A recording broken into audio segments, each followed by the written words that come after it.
I never planned to tell my son the truth.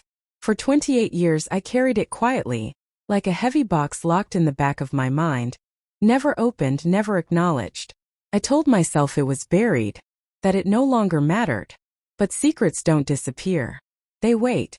My son stood in the living room of our Chicago townhouse, holding a white envelope in his hands. The DNA test results he ordered on a whim had just arrived. I could hear my heart pounding louder than his voice. Behind him, my husband Richard stared at the floor, silent. Too silent. That silence told me everything. This was the moment I had feared longer than I had been a mother. I met Richard Ashworth when I was 36.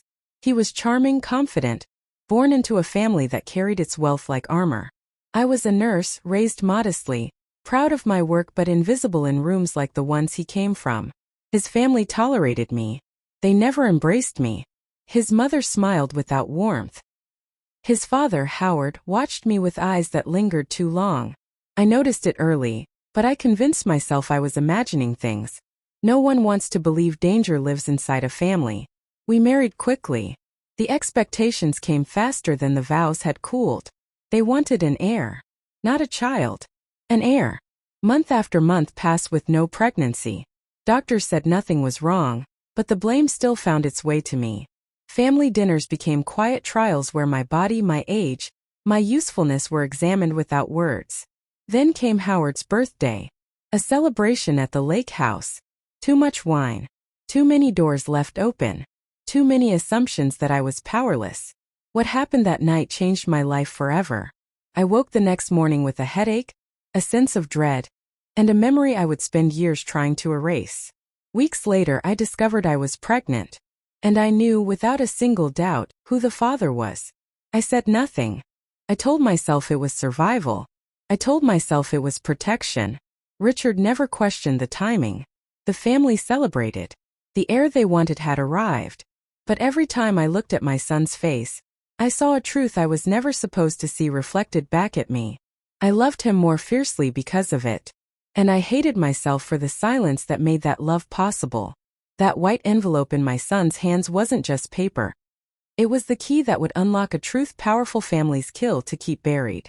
My son didn't open the envelope right away. He sat down slowly, like his legs no longer trusted him, and placed the DNA report on the coffee table between us. The room felt too quiet. Even the ticking clock on the wall sounded accusatory. Richard finally spoke. "Evan, maybe this isn't the right time." That was the moment my son looked up. Not at me. At his father. And something inside his expression shifted, like a puzzle piece sliding into place far too late. Evan had always been observant.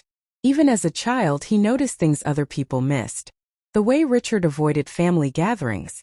The way Howard hovered during holidays. The way I flinched when his grandfather touched my shoulder. I spent years convincing myself those details meant nothing. Children don't forget them. Evan broke the seal on the envelope. I didn't breathe. His eyes moved across the page slowly, carefully, as if reading it too fast might shatter something fragile. His jaw tightened. His lips parted slightly but no sound came out. Then he looked at me. Not confused. Not hurt. Betrayed. "You lied," he said quietly. I opened my mouth but nothing came out. There are moments when language fails. Not because words don't exist, but because they arrive too late to matter. Richard stood up. "Son, whatever this says, your mother." "Don't," Evan snapped. I had never heard that tone in his voice. Not once in his 32 years of life. He turned the paper toward me. The results were unmistakable. Clear. Clinical. Cruel. Howard Ashworth. 99.98% probability. My knees weakened, and I had to grip the arm of the chair to stay upright. Seeing it written made the secret heavier than it had ever been in my head. "I didn't plan it," I whispered. I didn't even remember parts of that night until later. Evan stood up abruptly, pacing the room. His hands ran through his hair, over and over, like he was trying to scrub the truth out of his own thoughts. "So my entire life," he said slowly, "has been built on a lie." "No," I said quickly. "Your life is real. Your childhood was real. My love for you was real." He stopped pacing. "But my father isn't." The words hit Richard like a physical blow. Richard had always been distant, yes, but in that moment he looked hollowed out. Like a man realizing he had been living someone else's story without knowing it. I raised you, Richard said hoarsely. Evan nodded. I know. And that's what makes this worse. That night, Evan left without another word. Richard slept in the guest room. I sat alone in the kitchen until sunrise, staring at a mug of untouched tea, wondering how a secret meant to protect everyone had managed to destroy us all instead. And deep down, I knew this was only the first fracture. The Ashworth family did not forgive. They erased. By morning, the truth had already begun spreading through a family that survives by crushing anything that threatens its legacy. The call came before breakfast. I knew who it was before I picked up the phone. The Ashworths never wasted time when something threatened their image. Constance Ashworth's voice was calm, controlled, and sharpened by decades of practiced superiority. Margaret, she said, as if greeting me for tea. We need to talk. By noon, I was sitting in the formal living room of the Ashworth estate. The same room where I had smiled through countless holidays, swallowing insults disguised as politeness. Constance sat across from me, legs crossed, hands folded. Richard stood near the window, silent again. Always silent when it mattered. You've caused quite a disruption, Constance said. I looked her in the eyes for the first time in years. I didn't create the truth. I lived with it. Her expression didn't change. Truth is a matter of control. She slid a folder across the table. Inside were documents, bank statements, trust revisions, legal drafts already prepared. You will sign a non-disclosure agreement, she continued. Evan will receive a generous settlement. We will explain the DNA test as an error. Howard is deceased. There is no benefit in revisiting the past. I laughed once. A short broken sound that surprised even me. My son isn't a mistake to be corrected. Constance's eyes hardened. Your son is an inconvenience. That was the moment something inside me snapped. Not loudly, not dramatically, but completely. I stayed quiet for 28 years, I said. I carried the shame for a crime that wasn't mine. I will not let you rewrite my child. Richard finally turned around. Mother, maybe we should. She raised one finger. He stopped. I stood up. For years, I said, my voice steady, I believed silence was protection. Now I see it was permission. Constance studied me as if I were something newly discovered and deeply unwanted. You will regret this, she said softly. I nodded. I already have. But not today. Evan didn't answer my calls that night. Or the next day.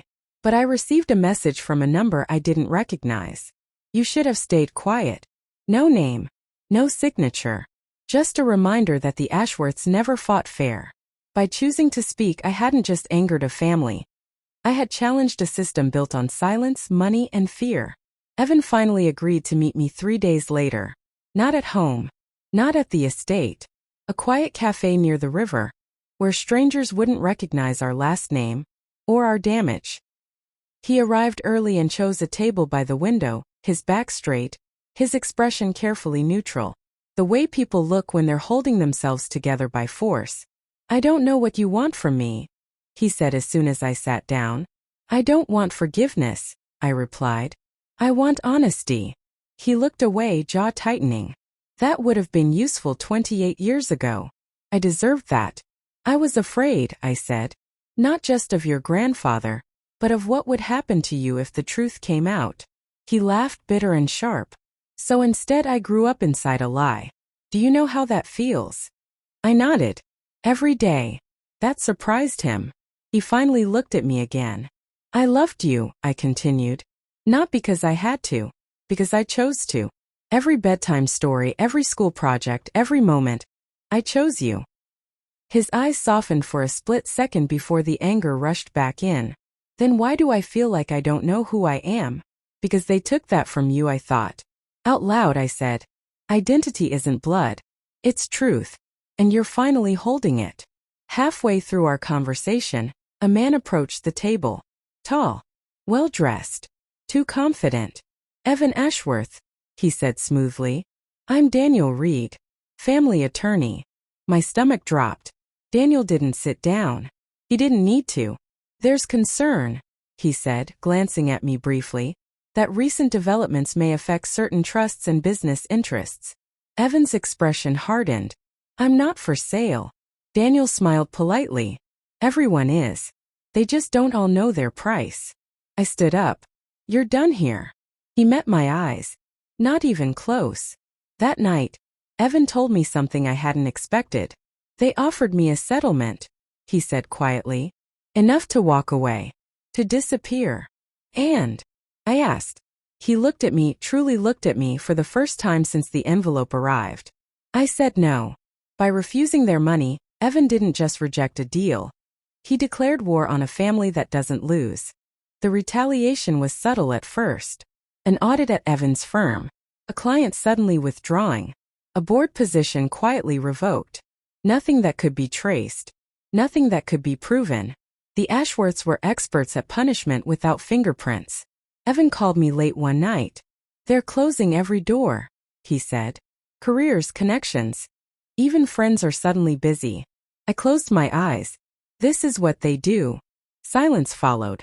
I don't want you caught in this, he said. You've already paid enough. I almost laughed. Almost. They don't get to decide when I stop paying, I replied. A week later I found the journal. Hidden behind old medical textbooks in a box I hadn't opened in years. Leather-bound. Dusty. Forgotten. Howard's handwriting filled every page. Dates. Locations. Names. Women. I felt sick reading it, but I kept going. Patterns emerged. Gifts, promotions, hush money. A system, not a lapse. A habit, not a mistake. I wasn't alone. And I hadn't been the first. I photocopied everything. That night, another message arrived on my phone. You're digging in the wrong place. This one had a photo attached. My front door. Taken from the street. Evan came over immediately. They're watching you, he said. I handed him the folder. His face changed as he flipped through the pages. Anger gave way to something darker. Something steadier. This isn't just about us anymore, he said. No, I agreed. It never was.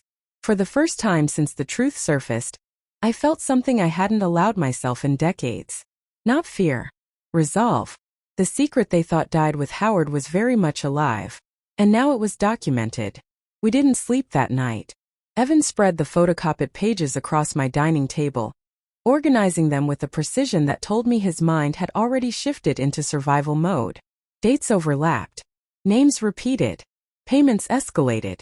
Howard hadn't just abused power. He had built a machine around it. This explains everything, Evan said quietly. Why people disappeared.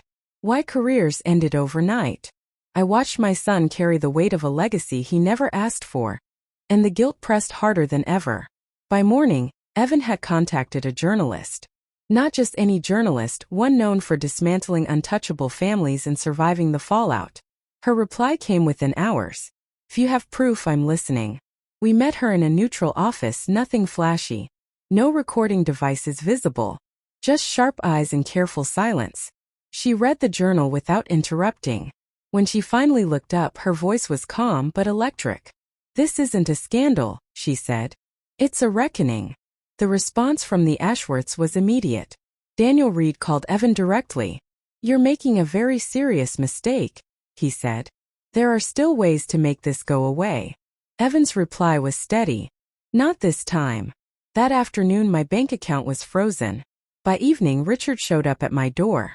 I can fix this, he said, desperate. Just give them the papers.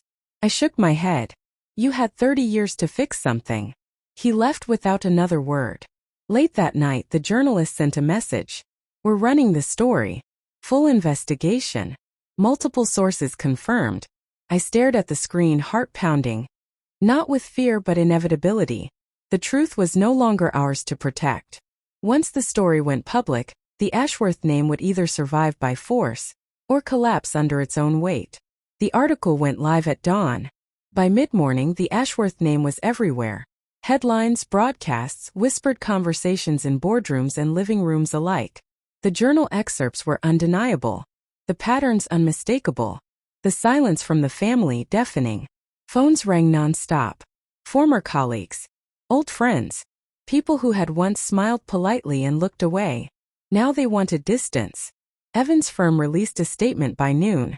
Mr. Ashworth had no knowledge of nor involvement in the actions detailed in the investigation. It was careful, strategic, necessary, but protection came at a price. He resigned that afternoon. Not because he was guilty, but because truth demands sacrifice before it grants freedom. I watched him pack up his office, decades of ambition reduced to cardboard boxes, and felt both pride and sorrow twist together. The Ashworth matriarch issued her response that evening. She denied everything, called it a smear campaign, blamed unstable individuals and fabricated memories. Then came the lawsuits. Not to win but to exhaust. Threats followed. Anonymous calls. Letters with no return address. Warnings disguised as concern. The journalist's apartment was vandalized. Evan was followed. And yet the story grew. More women came forward. More documents surfaced. The machine Howard built began turning against itself. That night, Evan sat across from me exhausted. "They're losing control," he said. "That's why they're lashing out." I reached across the table and held his hand. "No," I said. "They already lost it. They just haven't accepted it yet." The louder they fought, the clearer it became. This was no longer about silencing the truth but surviving it. The hearings didn't start with shouting. They began with quiet rooms, sealed folders, and people who had waited decades to be believed. Howard Ashworth's name was read aloud. Not as a titan of industry, but as the center of a long-buried network of abuse, coercion, and silence. He never showed up. His lawyers did. That absence said everything. The evidence was overwhelming.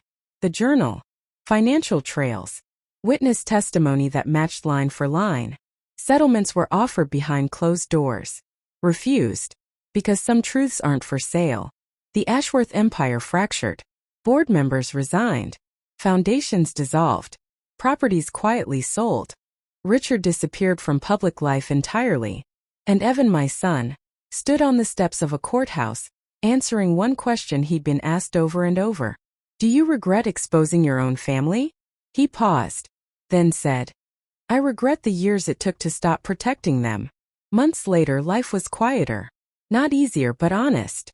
Evan found work again, this time advising ethics committees, helping dismantle the very systems that once shielded men like his grandfather. As for me, I sold the house, kept the journal, not as a weapon but as a reminder. On a warm afternoon, Evan visited with coffee and a smile that finally reached his eyes. "We did the right thing," he said. I nodded. "Yes," I replied. "Even when it cost us everything. Some inherit wealth, some inherit power, and some inherit the responsibility to end a legacy, no matter the price."